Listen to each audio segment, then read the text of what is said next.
नमस्कार बच्चों. So yesterday we were studying chapter 2, election and representation, and from previous two lectures we were studying the meaning of elections, election system in India, how elections are important, and what is the significance of elections in democracy. All we have studied, and we have studied the two sorts of election system: FPTP, first past the post, and the second one, the PR. So in such a manner, in the FPTP we have seen the people are just casting vote for the candidates, and the candidate who has got the majority of votes is going to be elected. बहुत easy system था, और हमारी जैसी large geographical area वाली democracies के लिए बहुत ही prominent और बहुत ही useful.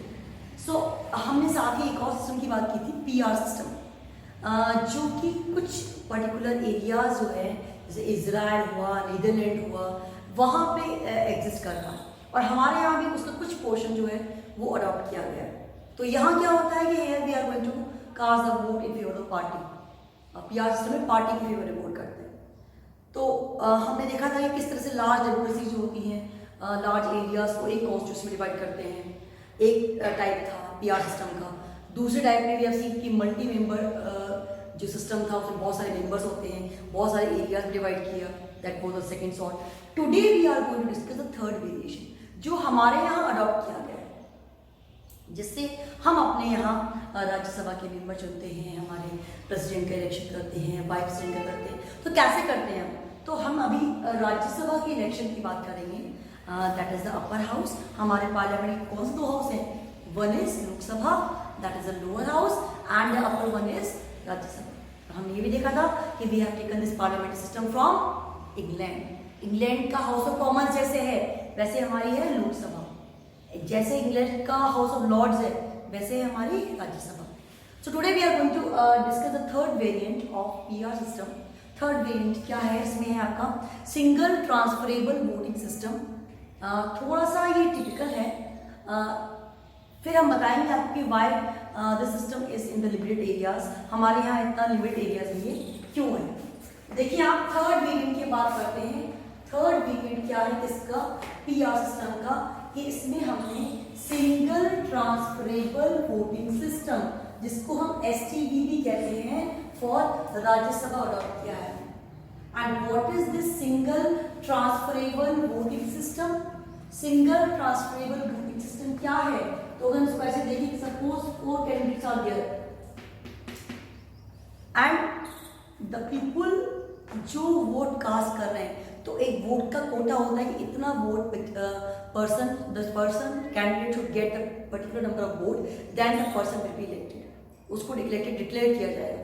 तो यहाँ पे क्या होता है? फर्स्ट प्रेफरेंस देते हैं कि सपोज फर्स्ट प्रेफरेंस हमने इनको दी, फिर हमने सेकेंड इनको दी, थर्ड इनको दी, फोर्थ को दी, फिर हमने कोई और पर्सन आया किसी और ने, उन्होंने फर्स्ट प्रेफरेंस को दी. तो प्रेफरेंस जिसको फर्स्ट सबसे ज्यादा मिल गई, सपोज ए को बहुत सारे लोगों ने फर्स्ट दे दी, तो it means A is going to get elected. उसको उतना कोटा वोटों का मिल गया फर्स्ट प्रेफरेंस का, तो वो इलेक्टेड अनाउंस हो गया. देखिए आप इसको एग्जाम्पल से भी हम इसको नोटिफाई करेंगे. Every state has a specific Kota of seats in the Rajya Sabha. Her state का राज्यसभा में एक कोटा होता है. Members elected by respective state legislative assemblies, और इनके जो मेंबर होते हैं वो स्टेट असेंबली के मेंबर, जिनको हम क्या कहते हैं? MLA, member of legislative assembly कहते हैं, वो चुनते हैं. Every voter is required to rank candidate according to preference. अब आपकी इच्छा अनुसार to whom you are going to get more suitable, you need to give the ranking. ये वन फर्स्ट रैंक दे दी, सेकेंड रैंक दे दी, थर्ड रैंक दे दी. तो first choice जिसने सबसे ज्यादा पसंद किया गया और उसको कोटा मिल गया, then the person is declared to be elected. Now to be declared winner and candidate need to secure minimum quota. अब वो मिनिमम कोटा हम कैसे बताते हैं, तो उसके बारे में हम यहाँ पे देखते हैं कि उसका एक फॉर्मूला है. क्या फॉर्मूला है? टोटल वोट्स पोल्ड, जितने वोट पोल किए गए, then total number of candidates to be elected plus 1, that equals +1. This is the particular formula to find out about the quota which is to be given when the person is going to cast the vote. वो लेन जब जा रहा है, vote दे रहा है जब, तो person candidate है, उसको उतना कोटा मिलना चाहिए इलेक्ट होने के लिए, फर्स्ट प्रेफरेंस के लिए. So total votes of poll and total number of candidates to be elected plus 1. So अगर हम यहाँ पे 4 राज्यसभा मेंबर्स को इलेक्ट करने जा रहे हैं, 200 मेंबर्स की बात कर रहे हैं इन राजस्थान, तो विनर को कितना कोटा चाहिए होगा, मतलब हमें कितने मेंबर इलेक्ट करने हैं, 4. और जो हमारे जो लोग हैं, टोटल मेंबर्स हैं, वो कितने हैं, 200. टोटल वोट्स पोल कितने वोट दिए जाएंगे, 200 दिए जाएंगे. That if 4 Rajya Sabha members are required. Total number of candidates कितने हैं, 4 है, प्लस 1 कर दिया, bracket close, plus 1, then it is 200 upon 5 plus 1, then 40 plus 1 41. So हम क्या करेंगे, अब जिसको 41 फर्स्ट प्रेफरेंस मिल गई, the person is going to be declared as a elected. वो पर्सन इलेक्टेड अनाउंस हो जाएगा. अब काउंटिंग कैसे होती है, counting will be according to the first preferences. जो फर्स्ट प्रेफरेंस दिया जाता है, जो फर्स्ट रैंक दी जाती है, उसकी अकॉर्डिंग काउंटिंग होती है. नाउ इफ आफ्टर काउंटिंग, अब यहां तो हमने कहा कि सिंगल ट्रांसफरेबल वोटिंग सिस्टम है, चॉइसेस दी जाएंगी फर्स्ट सेकंड थर्ड, एंड उन चॉइसेस के बाद जिसको एक पर्टिकुलर कोटा मिल गया, उसका एक फॉर्मूला होगा. कोटा डिसाइड कैसे होता है, total votes polled and total number of candidates to be elected plus 1 bracket close plus 1. So हमने यहाँ क्या देखा कि 200 मेंबर्स हैं, राज्यसभा के मेंबर कितने हैं, 4 प्लस 1 कर दिया, 200 upon 5 plus 1, so 200 upon 5 40, 40 plus 1 41. 41 जो कोटा प्रेफरेंस के अकॉर्डिंग किसी पर्सन को मिल गया, तो person is going to be elected. ना देखिए, अगर नहीं मिला, सपोज ये फर्स्ट प्रेफरेंस किसी को नहीं मिला, तो क्या होगा, if after counting first preference vote required number of candidate fail to fulfil the quota. अब अगर वो कोटा फुलफिल नहीं हो पा रहा, हमने कहा एक पर्टिकुलर नंबर हमने डिसाइड कर दिया 41, अगर हम उस तक रीच नहीं हो पा रहे, then what will happen, then the things will be the candidate who got lowest votes in first preference. जिसको सबसे कम फर्स्ट प्रेफरेंस मिला है, उसको एलिमिनेट कर दिया जाएगा, मतलब उसको उस कॉन्टेस्ट का पार्ट नहीं रखा जाएगा. फिर क्या हो जाएगा उसके वोट्स का, सपोज उसको 3 फर्स्ट प्लेस मिले, तो उसके जो वोट्स हैं, वो कैंडिडेट तो क्या हो गया, eliminated, and his votes are transferred to those who are mentioned at the second position, and it continued till required number of candidates selected. और उसके जो वोट्स है वो अपर एरिया में सेकंड रैंक वालों में डिस्ट्रीब्यूट हो जाएंगे, और ये तब तक होता रहेगा जब तक वो 41 का फिगर किसी को नहीं मिल जाता.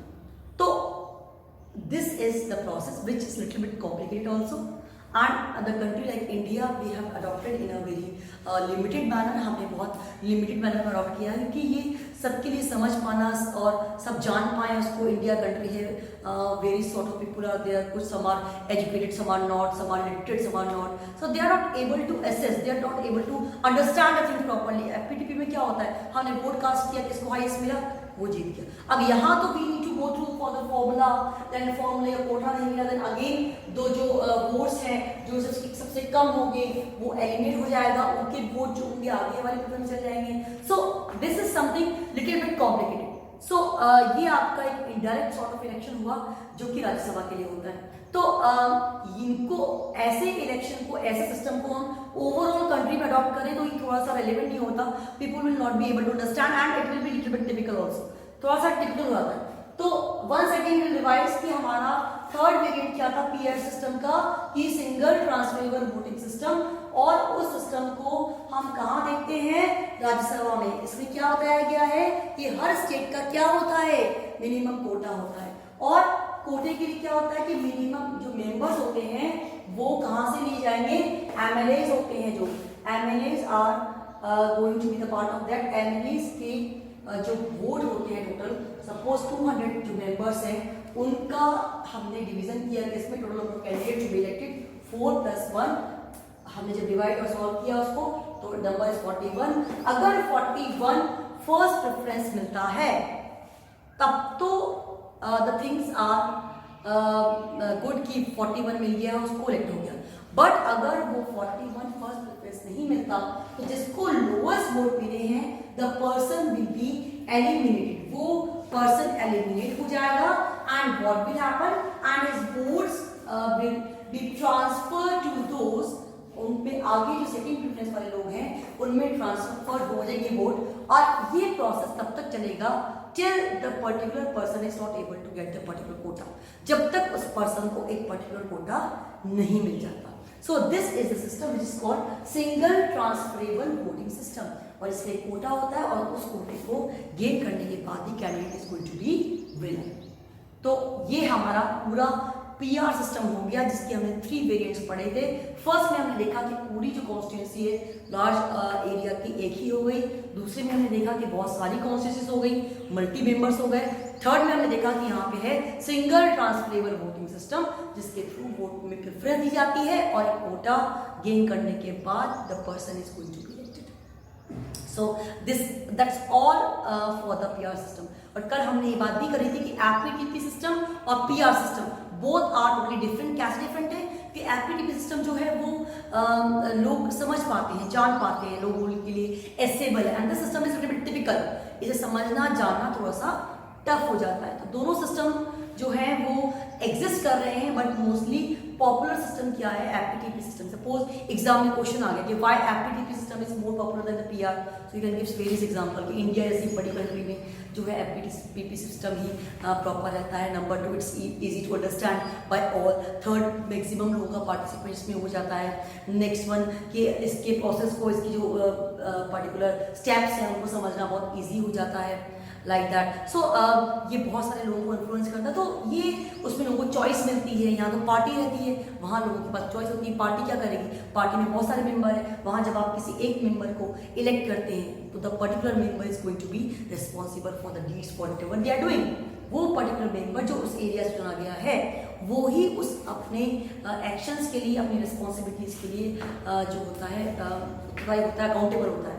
तो वहाँ आप अकाउंटेबिलिटी देख सकते हैं। पर हेयर अगर पार्टी को चुन रहे हैं आप तो मल्टी मेंबर्स आ दिया तो they will put the responsibility on each other, और यहाँ पे एक सिंगल रिस्पॉन्सिबिलिटी होल्डर नहीं हो पाएगा। सो इसलिए हम कहते हैं कि APTP system is more popular than the PR system. तो आपकी जब एग्जाम में क्वेश्चन आता है पीआर वाला तो आप तीनों वेरिएंट बताएं, पीआर सिस्टम को बताएं, उसकी प्रॉपर्टीज बताएं कि क्या उसकी प्रॉपर्टीज होती हैं, क्या उसके फीचर्स होते हैं। इसके साथ ही ये बताएं कि राज्यसभा का इलेक्शन कैसे होता है, तो उसका एक क्वेश्चन आपके सामने आता है तो आप इन पर्टिकुलर फॉर्मूलाज को देख के बता सकते हैं कि कैसे वो इलेक्शन होगा। सिंगल ट्रांसफरेबल वोटिंग सिस्टम क्या होता है, in that also you need to explain the particular whole process about that. अगर किसी एक को कोटा ना मिले तो क्या होता है कि उसके लास्ट जो लोएस्ट कैंडिडेट होता है जिसको फर्स्ट प्रेफरेंस मिला है उसके वोट्स को उसको एलिमिनेट कर देते हैं, उसके वोट्स को आगे ट्रांसफर कर देते हैं। That's why it is called single transferable voting system. So in such a manner we can see कि how the people are going to assess these election systems and they are going to take the part in democracy। और यहाँ क्या है, ये indirect democracy का example है। Indirectly लोग participate कर रहे हैं क्योंकि हमने एमएलए चुने, एमएलए के थ्रू हम राज्यसभा के मेंबर चुन रहे हैं। बट हम जब डायरेक्ट इलेक्शन की बात करते हैं, जो लोकसभा के होते हैं, जो डायरेक्टली हम वोट कास्ट करते हैं, लोग वोट कास्ट करते हैं, पार्टी के सिंगल मेंबर्स होते हैं, दैट इज मोर रिलेवेंट, वो मोर डेमोक्रेटिक होता है, उसको हम मोर पॉपुलर प्रोसेस कह सकते हैं। So that's all for the day. This was the last topic of PR system. PR system का last topic है. Again further we'll see the difference of FPTP PR. हालांकि हमने डिस्कस कर लिया है, फिर भी point wise we'll discuss on this blackboard also. And once again why FPTP is more popular than PR, that also we will discuss. And rest we will see about the election commission कैसे बनता है, उसका formation कैसे होता है, and how they are going to get the process. क्या क्या issues आते हैं elections में वो देखेंगे हम। कॉन्स्टिट्यूएंसीज कैसे बनती हैं, वोटर लिस्ट कैसे बनती है, एलिजिबिलिटी क्या है कैंडिडेट्स की, कौन कौन से नॉमिनेशंस फिल करने पड़ते हैं, अबाउट दैट ऑल्सो इलेक्शन में रिफॉर्म्स क्या होते हैं, क्या क्या इश्यूज हैं, इन सब के बारे में हम आगे की क्लासेस में स्टडी करेंगे। Because we are the student of political science, so we need to know about the each and every aspect of politics. हमें उसका ईच और एवरी आस्पेक्ट पता होना चाहिए। So that's all, do revise the topic and again I will say कि read from NCERT book also. अपनी book में से ज़रूर रीड किया करें, कोई पर्टिकुलर क्लू रह गया हो, कोई लाइन रह गई हो, वो आप एक बार समझें, पढ़ें, नहीं समझ में आ रहा अंडरलाइन कर ली, स्कूल विल बी ओपन और via call also you can ask for the same. So you revise in the question I will provide you in WhatsApp group that you need to solve. So do maintain your notebook for political science जिसमें आप अपनी सारे question answers को solve किया करना. जो मैं आपको लिंक भेजती हूँ CBSE माई गाइड का, उसमें चैप्टर वाइज क्वेश्चन. तो बच्चों don't forget to read those question. वो आपको एक आइडिया देंगे what sort of question can come in exam. Question और वो आंसर्स वो आप समझेंगे कैसे क्वेश्चन आते हैं, कैसे हम उनका आंसर करते हैं. जैसे आपका ये टॉपिक है, इसमें क्या क्वेश्चन बन सकता है आपका कि थर्ड वेरिएंट क्या था अपना, क्या है PR सिस्टम का, राज्यसभा के इलेक्शन कैसे होते हैं, उनका फॉर्मूला क्या है, सिग्नल ट्रांसफरेबल वोटिंग सिस्टम क्या होता है, और इसके प्लस पॉइंट्स और माइनस पॉइंट्स क्या है. तो हम जब कोई कंसेप्ट पढ़ते हैं तो easily we will be able to understand the plus and minus points of that. That's all for day. Thank you so much.